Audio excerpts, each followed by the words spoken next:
All right, let's get started. So, good afternoon. My name is Zach Mushkatel. I am one of the attorneys with Mushkatel, Gobbato, and Kile.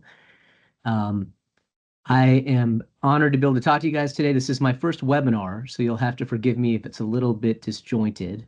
I present frequently, but usually it's live and in person, so we're going to give this a shot. As you know, I've been asked to talk today about how to protect our loved ones or ourselves against what we call undue influence or exploitive behavior. And interestingly enough, I just got out of a 3-hour hearing in court where there are allegations flying back and forth among about 30 different parties in the case.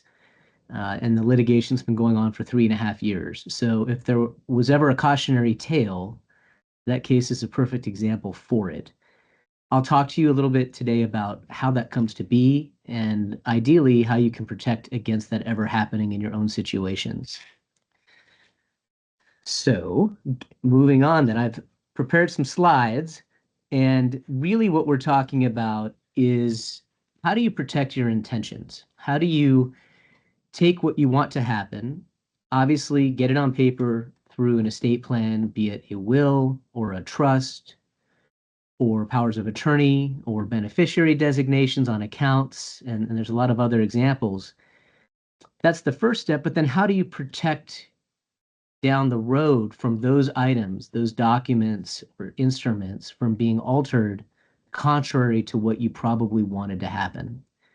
And while it seems, at least to some people I speak with, like something that could never happen to them, just like everybody's kids are the best kids in the world, it happens all of the time. And there's some interesting statistics and trends going on regarding this. So just to give you an idea of what's happening, in Arizona, as recently as 2020, 2021, we had some pretty scary statistics that were provided by virtue of different surveys. So the National Center on Elder Abuse indicates that at least 1 in 10, so 10%, of elder adults experience some form of either elder abuse, elder exploitation, or neglect. That's a frightening number if you think about the large number of baby boomers and children that are transferring wealth and getting to that magical age 60, 65 and up. Additionally, of those reports that were filed with the Attorney General's office, or APS, which is a subset of the Department of Economic Security, there were over 7,000 reports of elder abuse, a significant number of which constituted financial exploitation. So who's doing this, right? That's the next question. Who are the prospective wrongdoers that we're trying to protect against influencing us down the road or influencing our loved ones down the road? And the answer is a little surprising. Obviously, caregivers are a large threat, and sometimes that's because they haven't been vetted or people are using friends of friends, things like that. But oddly, at least in my own experience, a tremendous number of these influencers are the children of the elder person. It might be somebody whom the elder has become reliant upon for care or managing finances, things like that. But it does happen. And so the reason I'm saying this isn't to scare you, it's really just to sort of enlighten you and educate you that no matter how wonderful your children might be, problems can arise.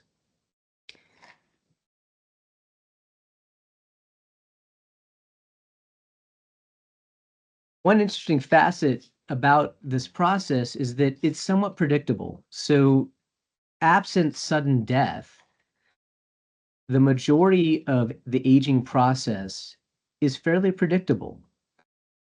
And if it's predictable, it means we can plan ahead of it. We can take steps to ensure we get in front of what these problems are.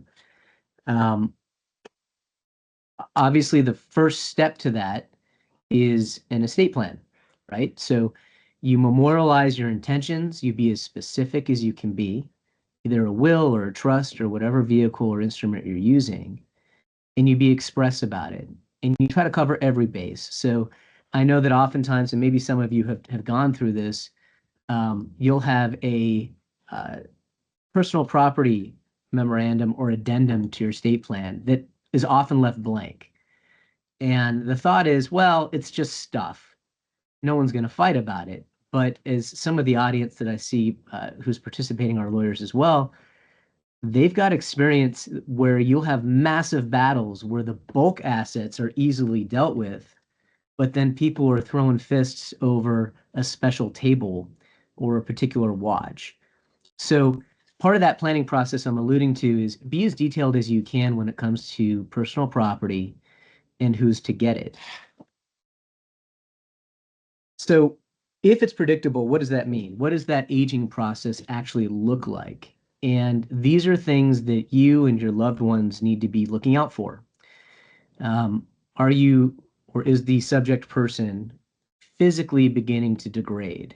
Are they moving less rapidly? Do they appear to have trouble with motor skills? Maybe it's cutting food or as simple as opening a door.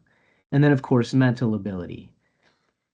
As those things continue to degrade, be it slowly or rapidly, it's probably time to have an even higher level of scrutiny of who that person is associating with. And it makes sense, right? Because if it's apparent to you, it's apparent to others. And unfortunately, there is a part of the world that sees that as an opportunity. And just because something's written on a document doesn't mean it's going to be there forever. And it doesn't mean it is going to deter those folks from pursuing that opportunity. So the first step is observation. If you see that these declining abilities are beginning to present themselves within the person that we're talking about, there are steps you can take, and you can begin to anticipate what will be needed.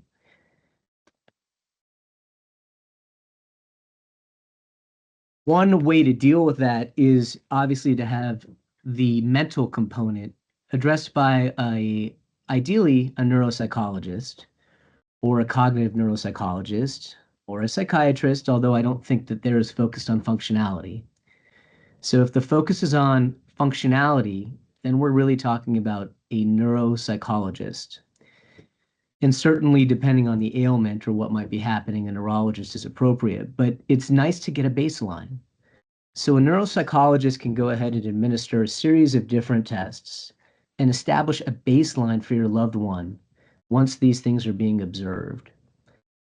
And at the very earliest stages is best because then it allows us to track decline over time, if there is any. Ideally, there wouldn't be any decline, but typically there would be. And so we can track it. And this will become more important down the road, which I'll discuss momentarily. When we have this degrading physical condition or this declining mental ability and acuity, we call that person susceptible. We being us lawyers, that person is now susceptible or vulnerable at times to what we call undue influence.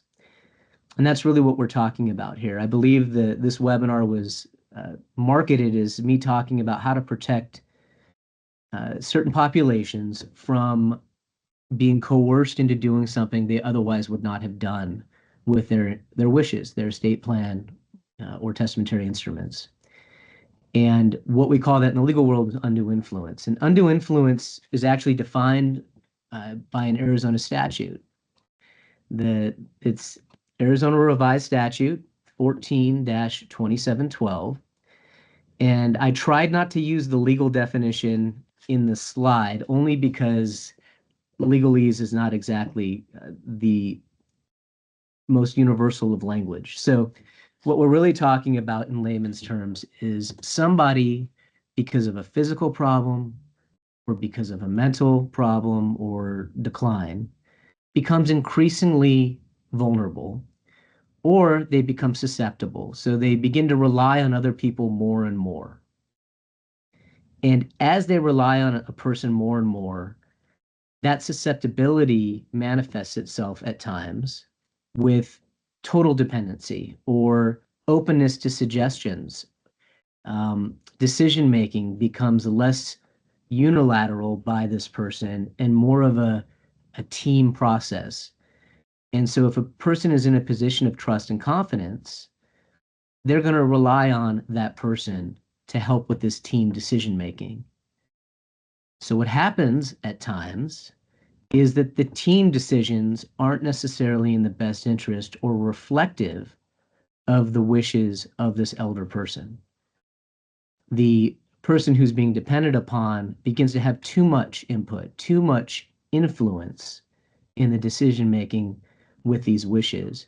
And now it becomes self-serving at times.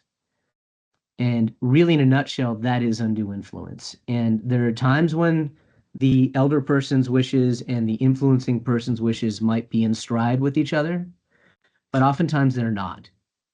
And that's what we call undue influence in Arizona. And so I'm not going to walk you through the statute. I don't think that's appropriate today, but look at that statistic, if you would, on the slide for a moment. It's somewhat surprising. Nearly 80% of workers that handle these sorts of situations in the adult protective services report at least some experience with undue influence and working cases where undue influence is an issue. And 25% of them are revolving around family or caregivers being the influencing parties. So let that digest for a second. We're talking about an incredibly high number of people who otherwise should be dependable are being reported for improperly influencing the person who's dependent upon them. Which is probably why some of you are listening to this. That's great, Zach. How do we protect against this? And there's some tips for doing that. I'm going to pause for a minute. I should have invited you earlier. If you have questions, by all means, throw them in the chat. I'm more than happy to answer your questions as I go. I like having a little bit of discourse, and certainly there'll be things that I miss that you may want to hear about. So I'm happy to address those things. So the first step, as I mentioned earlier, is get an estate plan. I don't do a lot of estate planning myself in my office. As some of you may know, Emily Kile, Matt Gobbato, Rebecca in our office, they all do a significant amount of estate planning. That's their focus. I'm on the litigation side of things. So when things get kind of nasty, it ends up coming on my desk and I'm litigating those issues. So your first step is this estate plan. And I really encourage people not to try to do this on the cheap. I don't care if we're hired or some other firm is hired, but I encourage people to stay away from document preparers typically, only because I see a lot of those documents be subject to litigation down the road. I am certain some document preparers are more than capable of doing it, but I'd be careful in that regard. And that's just my 2 cents. That's not the consensus among all people that practice law, but that certainly is my perspective. When you're drafting this estate plan and you're not doing it on the cheap, be comprehensive. So to the extent that you can address all components of your estate plan in one fellow swoop to get it started, I recommend that. It creates a cohesive plan.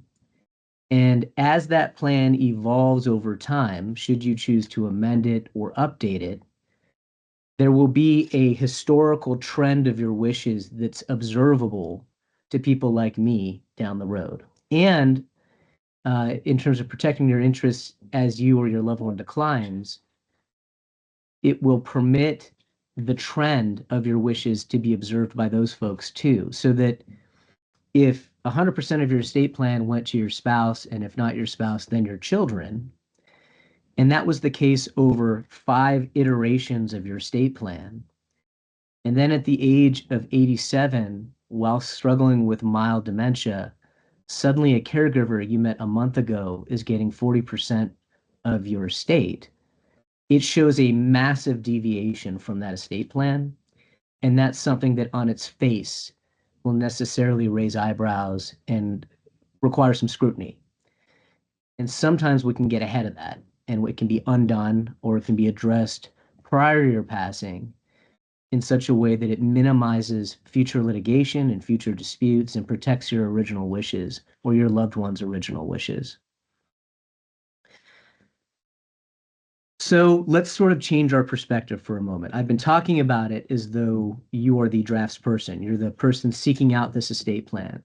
But what if it's your mother or your father or a loved one, sibling, etc.? And I'll use my own situation as an example.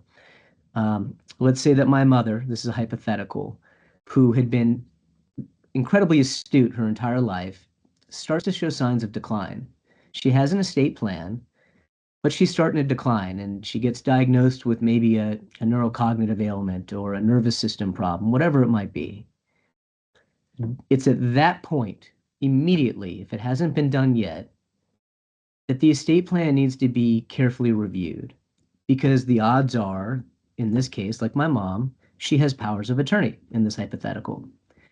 And in those powers of attorney that were drafted, the documents charge a certain person or persons or entity with a duty to look out in that person's best interest, to operate, be it the financial or the health and well-being side of things, in the best interests, in this hypothetical, for instance, of my mother.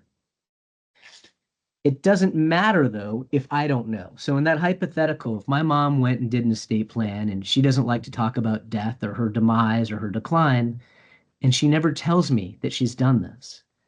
She doesn't tell me who's appointed. She doesn't tell me where the documents are. She doesn't tell me anything. And I begin to observe that she's declining. It's important as a person that loves this person to have the talk. And that's where things can get a little bit uncomfortable. So part of this webinar is to encourage anyone listening, don't be afraid of that uncomfortable conversation. It is a fundamentally necessary conversation. Really for a multitude of reasons, but primarily in that hypothetical, for example, I can't help and fulfill my duties and obligations as her appointed person in her documents unless I know.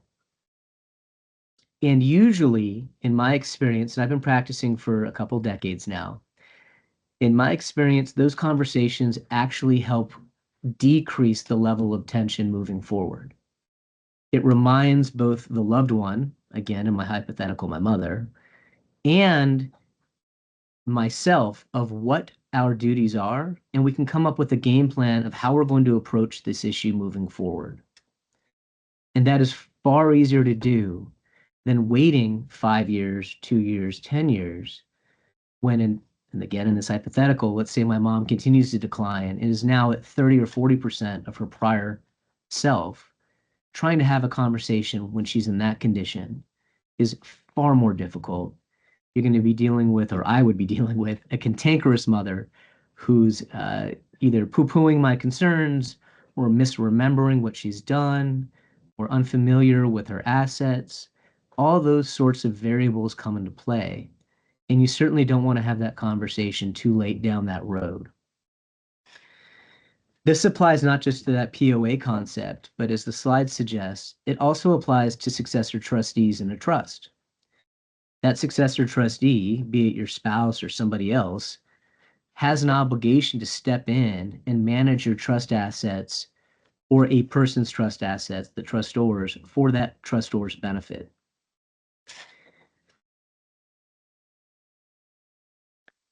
One way to look at this is to change it from I'm doing a favor to I'm doing a duty. And so while I don't do a ton of estate planning, I certainly have throughout my career.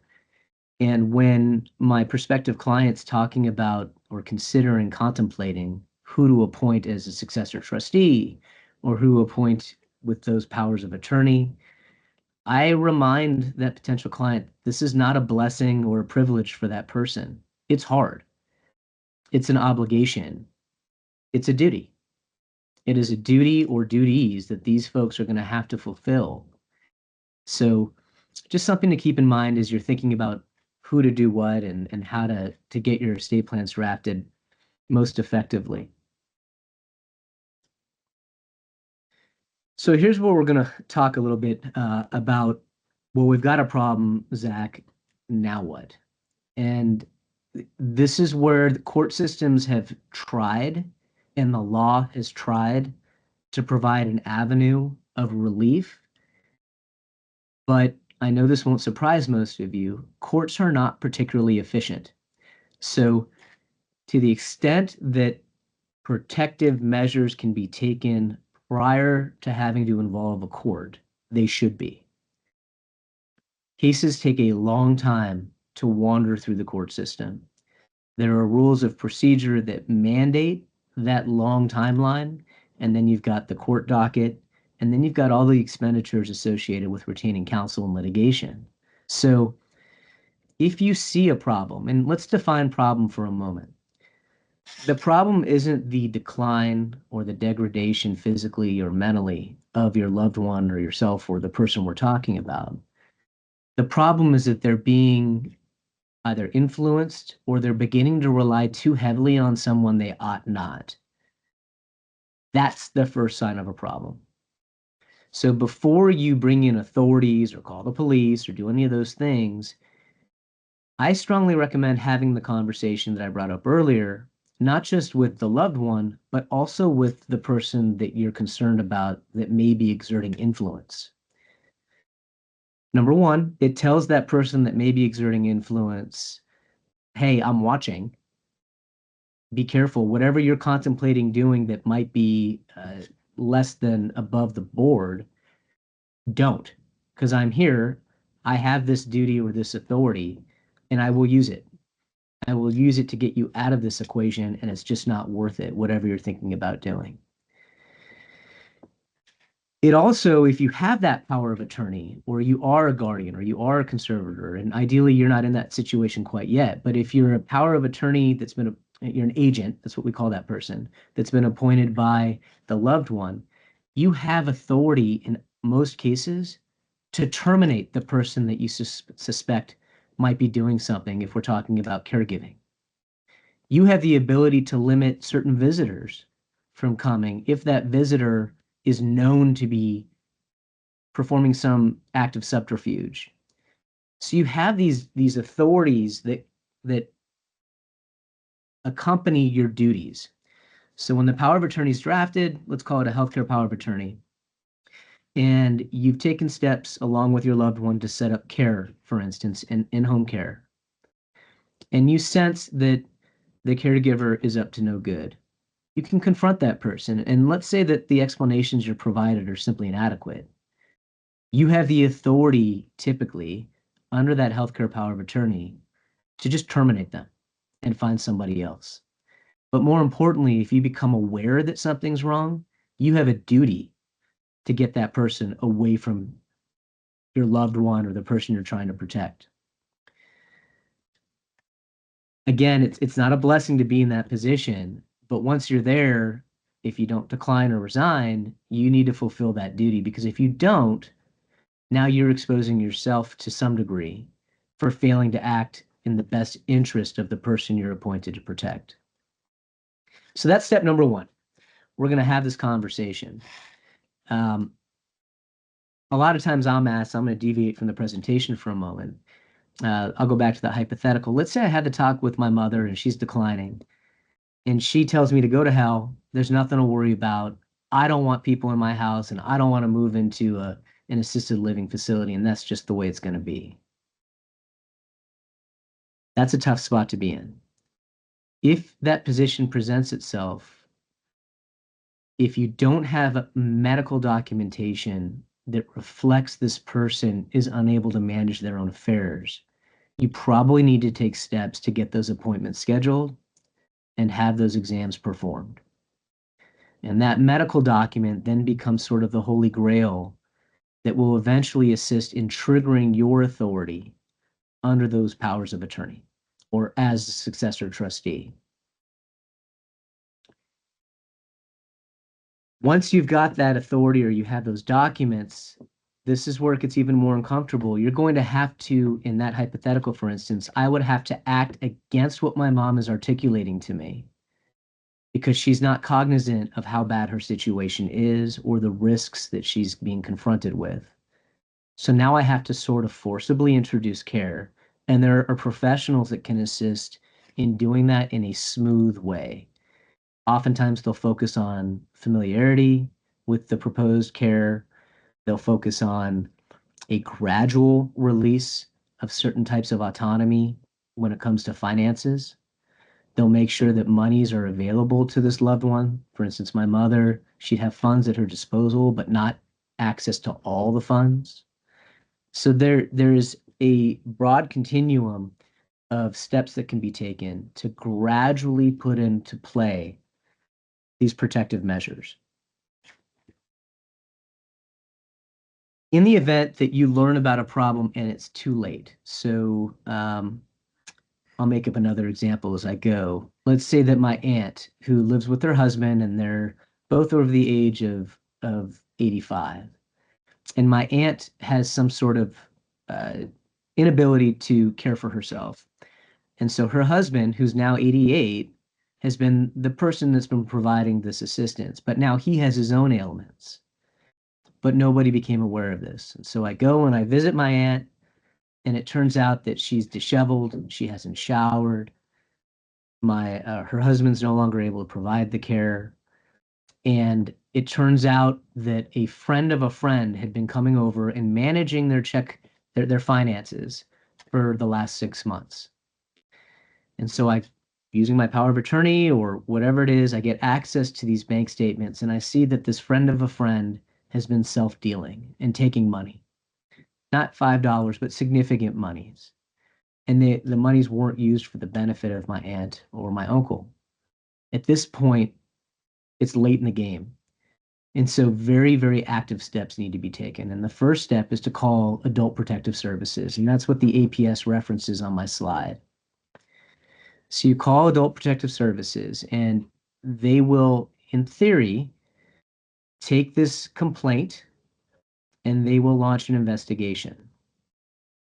Now, the purpose and the mission of APS is fantastic. It's to protect a vulnerable portion of our population. Unfortunately, they're drastically understaffed. And so they decline a large number of cases that are brought before them, or they summarily close investigations without necessarily doing a thorough job. I've had situations where they do a fantastic job, but I've also had situations where they were clearly overburdened and they just couldn't get to it. So if Adult Protective Services isn't available, we have to find another option. And you can call the police, but oftentimes the local police or the municipality or the sheriff's office will indicate that it's a quote unquote civil matter, which means they're not going to get into it. That's about the time you should probably call a lawyer.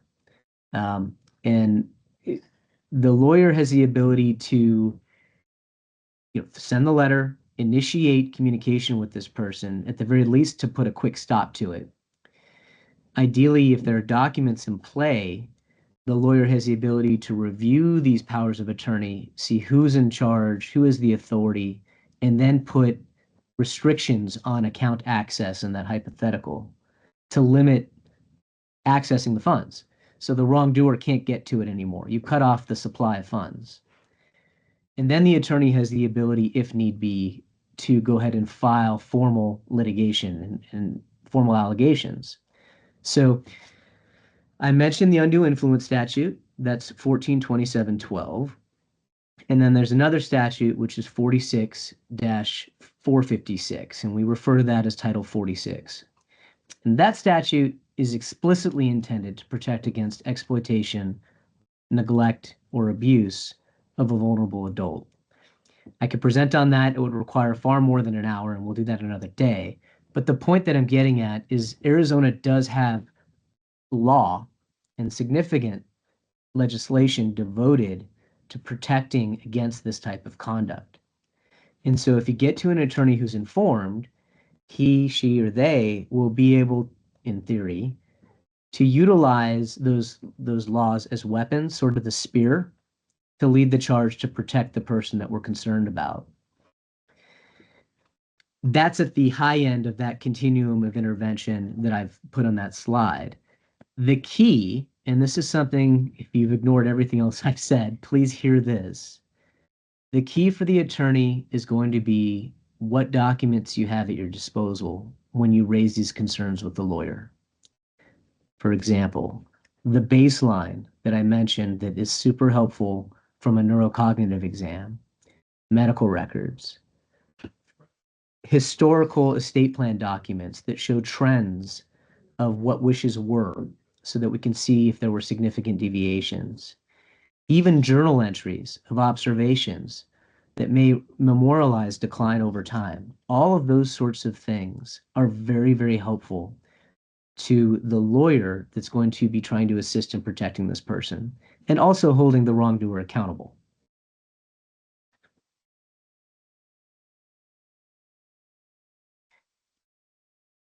So this slide applies similarly to what I said before. The kicker here is that if you become aware of improper conduct or harm being suffered by your loved one, you don't have an indefinite amount of time to try to rectify it or remedy it. If you know, or you have reason to know there's a problem, there are various statutes of limitation that start ticking right at that moment. Under Title 46, that's the Adult Protective Services statute I mentioned earlier, you've got about 2 years. But under the trust code, which has a whole bunch of other duties, that's Title 30, well, it doesn't matter, has a whole bunch of trustee duties. The statutes of limitation might be smaller depending on the situation. We won't get into that now. The longer you wait, the harder it is. The longer you wait, the more vulnerable the loved person probably is becoming. And so back to the original purpose of my presentation, one key component of protecting your loved one or yourself is making sure that those around you or your loved person don't sit on their hands. That delay can be really, really damaging to trying to remedy the situation. I have 1,000 war stories I can tell, but it is difficult to litigate these cases while your loved person is alive. I get that. And there are ways to avoid that sometimes. Ideally, it never has to get to litigation. But if it does, and you've waited too long, many times the wrongdoer has no assets from which to recover monies taken. Or if the health and well-being of your loved one has been placed at risk or has been accelerated, the speed at which they decline has been accelerated because of neglect, it's very hard to undo that from a medical perspective. So it's really not a situation where you want to wait. And it's going to require that hard conversation I mentioned earlier to happen far sooner than later. Does anybody have any questions about anything I've covered thus far? I don't see any questions in the chat as of yet. Okay. So let's go back to one of the other slides that we saw here, which was this dementia issue, because right now, because the duration of the average person's life has been extended and extended and extended, we're also seeing commensurate with that elongated lifespan, a far higher number of percentage of population that's struggling with dementia or Alzheimer's related issues. Some of that might have to do with diet and the environment and toxins and all that other good stuff. But the point is, we're seeing it. There are different traits or habits that your loved one might be exhibiting to help sort of cover up whatever it is that's actually happening. So I'll give you a couple adages here. There are a few experts in town that say if a layperson like myself is able to observe some mental decline in somebody by virtue of dementia, the odds are that dementia has been present for 12 months or longer, and we just didn't know it. And part of the way that this population hides or minimizes the observable decline is through something called looping, where you'll be sitting and having a cup of coffee or tea or whatever, and you'll have a conversation, and you'll ask a question, and you don't realize it at the time, but in actuality, the question's never answered. A long-winded answer will be presented that is somewhat circular in nature, and it never actually gets back to the substance of the question. And oftentimes in my practice, I see that that has to do with details, right? So, what did you do last week? And, oh, did some errands and talked to some folks. And the world's just so crazy right now. And I'm not really sure, but the weather's beautiful. And you never actually get an answer to that question. So that's one indicator. Um, Certainly recognition of persons, right? So if there's a delayed recognition of someone that person ought to know, that is often an indicator. Um, and then the physical limitations are usually far more observable and easier to recognize. Uh, with Alzheimer's, it's interesting. It's not always a memory issue that presents itself first. It can be with motor skills. Sometimes you'll see people prefer to be far more stationary than they ever used to, and it has nothing to do with, say, an injury or some sort of structural problem in their body. It actually has to do with an inability to coordinate. And I'm not trying to put everybody on alarm that's watching this, but these are the sorts of things that probably require some level of follow-up inquiry or examination to see what's really going on. Statistically, a loved one or a caregiver is going to observe this decline long before a medical professional. I have a case that just wrapped up where a person continued working in a professional capacity for 3.5 years while suffering with Alzheimer's dementia. The work product that this person was putting out was still of incredibly high quality. He had been performing the same role for 45 years. So for him, it was just how it went. That was his life on a daily basis. But if he was asked to deviate from his routine, he would be lost.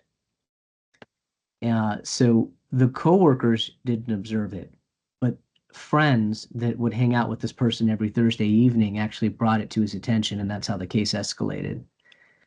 Um, so these are the sorts of things you need to look out for. And again, I'm not trying to come off as cold or ignore the human component of this process. It is not easy. It's hard, but it's necessary. And if you truly care about the person, those are the steps you have to take. You have to have the conversation, and then you have to be willing to take the steps if the conversation doesn't succeed. Any questions about any of that, or how to do it, who to go to, what to ask, anything like that, you're welcome to ask me. I can tell you that in my office in a given week, I probably get close to 50 calls that are accusing somebody of wrongdoing. Usually it's family. The lawyer, at least in my office, we try to ensure that we're not just talking to somebody who's angry that they're getting less in a trust, but it's actually somebody who's stuck. They don't know what to do. They're in good favor with the family person they're concerned about, but they're observing things or have witnessed financial loss that should not have occurred. And that's one way to find out. Um, so let's go back to that first conversation. The first conversation you have early on with this loved person should be, what documents do you have? And if not, go get them, assuming the person's still astute. But assuming they have an estate plan, what do you have in place? Where are they? Oftentimes, the original documents are required to get institutions like banks or life insurance companies, etc., annuities, investment houses. They want to see the original document in order to acknowledge the authority that you've been granted under those documents. So you need to know where they are. If we're talking about your own estate planning, I always, and I know my fellow attorneys in my office, encourage the person creating the estate plan to tell those folks that they're appointing for down the road what they've done, what their role is going to be, even expectations while they're in that role. And then, of course, where can this person find the original and also to provide a copy? And that way, when things start to decline, these folks have ideally been aware they're going to have to at some point play this role. and it doesn't blindside them with a total lack of information of where to go, where do we get the docs, what am I to do, where do you bank, all those sorts of things.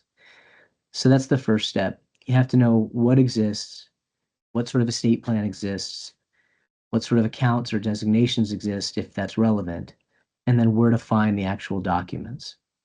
I know that I have two offices. We have an office in Scottsdale and we have an office in Sun City.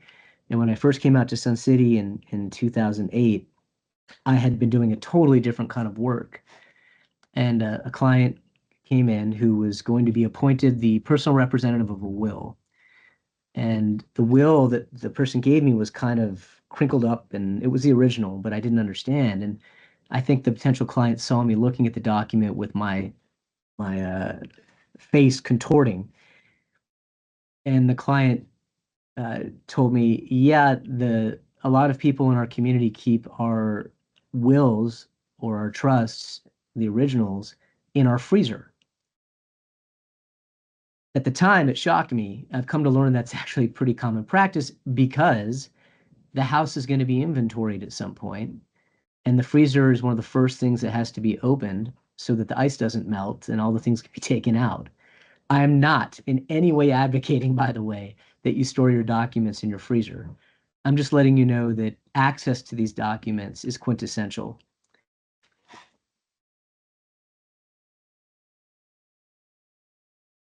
Pause for just a moment. Looks like we've got some questions, or at least one. One question is, what if a family member removed the chosen power of attorney in the trust, we'll address that, with false allegations, and now the new person in charge is exploiting the family member who is actually an incapacitated ward? So this is one of those too late things in terms of preemptively dealing with it, but it's not too late to address it. Let's kind of clarify the question. A trust will name a successor trustee. A trust will not name the power of attorney. They're two very different things. The trustee's domain is over trust assets. The power of attorney, presuming it's a financial power of attorney, that person's domain is going to be over all non-trust assets. But the question seems to be asking if a POA or a trust, some document putting a person in authority, is changed by the bad actor. That is the epitome, in theory, of undue influence. So what would be looked at is this newly named person who is now self-benefiting from this person's assets, were they in a position of trust and confidence? Were they relied upon by the now incapacitated person? And were they in a position at the time these changes were made to be susceptible to that undue influence? If the answer is yes, and the changes self-benefited this bad actor, it creates under the undue influence statute a presumption of undue influence. Now that presumption can be refuted, but it's a process and it has to be with evidence. If the bad actor, based on this question, is exploiting, I assume we mean financially, that would suggest that there's a money trail where the bad actor is taking monies out or using a bank card or a credit card or whatever it might be, altering title to property. There's many examples, in which case there's a paper trail. And so that person under Title 46, which is the Adult Protective Services Act, may be subject to allegations of exploiting a vulnerable adult. And that statute has a lot of teeth. If the person was found to be exploiting, he or she or they would likely have to return all funds. They could be subject to double damages. They could be disinherited if they were a prior beneficiary under some other iteration of the estate plan. Under undue influence, if that was fulfilled, that statute, the new iteration that named this wrongdoer would be deemed void. So that document would no longer have any authority. Getting there is a process through the court system, but I've successfully done that many, many, many, many, many, many times over the years. It's ugly, it's dramatic, it requires a bit of a fight usually, but sometimes just getting involved is enough to get monies returned and the person to voluntarily step down. And then it's just a matter of getting the new iteration of this document deemed void and unenforceable. So I hope that answers the question. Those are your options as I see them. But I'm happy to discuss. If you have further questions, feel free to reach out. Any other questions about how to deal with this? So the hypothetical that was just presented to me, in my view, is a late in the game sort of problem. As the person began to decline, somebody got into a position of trust and confidence, and then utilized that position, it sounds like at least, to influence a change in the estate plan, and a self-benefiting one at that. That's where we can really see significant problems. Any questions about that process at all? The average case, if it ends up going into litigation, there's no technical average, but it really depends on the docket. I know one or two members in the audience today have been through this many times. But the process in a nutshell, if the loved one is still alive and incapacitated, would involve a petition being filed in the probate court typically. The loved one, if they're clearly incapacitated, would have an attorney appointed to him or her or they. At times, that person is called court-appointed counsel. At times, a best interest lawyer could also or instead be appointed. And then a petition gets filed and the wrongdoer gets served with that petition, and they have the ability to object and respond. And then you go through a process called discovery, which is a long-winded way of saying the exchange and investigation into documents and other relevant information and evidence that might bolster your case. And then eventually there'd be a mediation or settlement discussion. And if that doesn't resolve the issue, then ultimately a trial. That process can take anywhere from 6 months to, like I mentioned, I've got a case right now that's been around for 3.5 years. I will note that the case I mentioned is an anomaly. It is a special case, and typically it doesn't go that way.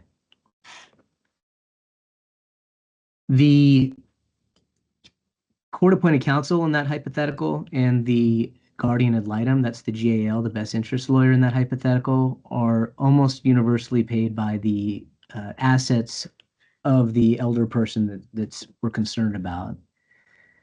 The person who's filing the petition typically has to pay his or her fees out of pocket unless they're a power of attorney or trustee. And then the wrongdoer has to get an attorney, often in their individual capacity, and if they're doing something wrong, for instance, as a trustee, they have to get someone to represent the trust as well. So there's lots of players in that scenario. But again, I'm happy to answer any more specific questions about that. Looks like we have another question here. Just a moment, please. The question is, what if the successor trustee notices a decline in the mental ability of the trustee and uses undue influence to have the trust changed for their benefit by deeding a property owned by the trust into their name and not disclosing this change to the beneficiaries? It's a good question. The question presumes undue influence is already happening. So I think some of my prior answer might apply to that situation. If undue influence truly is occurring or is believed to have occurred by a successor trustee to influence the trust creator, so you've got the trustor and trustee, that's at the point the trust is created, and then you have a successor trustee that's named below that. And the question's really asking, what if this person down here, the successor trustee, notices a decline in this person and then uses undue influence against the trustor to change the trust and estate plan? That is not a novel hypothetical, unfortunately. We see that a lot, or at least we see it being alleged a lot. Again, I'll refer to the medical records being of significant importance. If there was a decline, the person should have been getting treatment. And if the treatment reflects a lack of autonomy or independence or some decline or any level of susceptibility that required increased dependency on this person alleged to be influencing, um, then the fact pattern that you propose suggests there might be a presumption of undue influence. By what if, I'm guessing your question is really asking, what the hell do we do now? And the answer is probably go see a lawyer. This is not one of those moments where APS in and of themselves would deal with it, although I think you should call APS if that's the situation. They likely, upon being presented with a new trust, will suggest it's a civil issue to be brought to an attorney. And I think one way or the other, that hypothetical being presented is going to end up in an attorney's office if you want to fix the situation. That's the kind of work that I do, by the way. And there's a lot of lawyers in the Valley that are very good that do the exact same kind of work. And so you have options. More specifically, the hypothetical inquired about a property. And that property that had been owned by the trust now being deeded to that person individually. Well, I don't think it's hard to argue that taking property out of a trust and giving it to an individual is to the detriment of the trustor and to the benefit of the person, the individual. And so that would probably trigger a Title 46 Adult Protective Services Exploitation investigation or inquiry. If it was brought to my desk as an attorney, I'd want to look at who had benefited and why, whether that change was a significant deviation from historical estate plans and trusts, whether the person that benefited was in a position of trust and confidence or was relied upon, how they benefited, and then I would probably consider filing a 456 action, a Title 46 claim or complaint. Any questions about that? Okay. We have another Q&A, it looks like.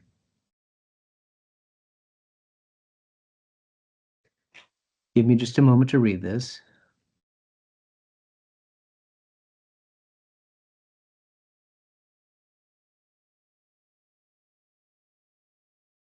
So as a second part of the first question, which had to do with the chosen successor trustee utilizing that position for their own benefit and to the detriment of the original trustor.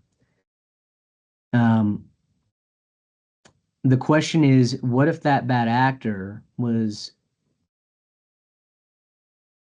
using their position to isolate the trust documents, not share them, and then levy false allegations and investigations? And this is getting a little bit too detailed, but it sounds to me like the bad actor who is under this hypothetical taking funds from the trust can absolutely be pursued through estate litigation, or at least a consult with an estate litigation attorney is appropriate. If the elder person, the ward, is how it's being referenced in the hypothetical, but really we're talking about the trustor who is now incapacitated. If that person's being put at risk, APS needs to be called as well. I understand there might be countervailing APS complaints. Oftentimes the lawyers have to get involved at that point and duke it out. Once a petition or a complaint's been filed with the court, it will be accompanied by the ability to subpoena medical documents, to subpoena bank records, to subpoena those sorts of things, which is part of that discovery process I alluded to earlier. And that process, ideally, or at least in theory, often leads to learning about all sorts of behavior that was going on historically that should not have been. And that's the evidence that can be used later down the road. So I hope that answers the question as much as I'm prepared to on a webinar, but I'm happy to answer more specific questions you might have down the road. Checking to see if there's any other questions. They're being posed to me in two different areas here, which is fine, both in the chat and the Q&A. We're down to about 5 minutes or so. We don't have to use every last second, but if you have questions, now's a good time. Um, I try to stay away from war stories when I'm giving these sorts of conversations. I don't want to bore anyone. Um, but I have seen incredibly difficult situations where there's family animosity actually resolve. And, lawyers have a bad name, maybe deservedly so, maybe not. But I have seen families who were entirely destroyed, disjointed, cut off, actually come together simply by the attorneys forcing the hard conversations. I've seen families also, of course, come apart. But when you involve an attorney, and particularly you involve formal litigation, you are inviting another layer to your life that's going to be around not for a month or 60 days, but for an extended period of time. And so psychologically, I think it's important you be prepared for that. Ideally, these steps that I mentioned earlier prevent that from ever happening. Um, there are ways to, as I've discussed, protect your loved one, keep a high level of scrutiny, make sure you're watching carefully if they're beginning to decline. In that hypothetical that I gave you with my mother, talking to her once every 2 or 3 weeks is not enough. Actually laying eyes on that person's really, really necessary. And if you can't, you can have other people help you to do it. And I encourage that because really what you're told, especially in the modern day with text messaging and so on, isn't necessarily truth. And you've got to lay eyes on the person to get a better grip on what's happening. All right. Well, I appreciate you giving me the opportunity to talk with you today. If you have questions, again, my name is Zach Mushkatel. I'm with Mushkatel, Gobbato, and Kile. I hope this was informative, and I look forward to talking down the road. Be well, everyone.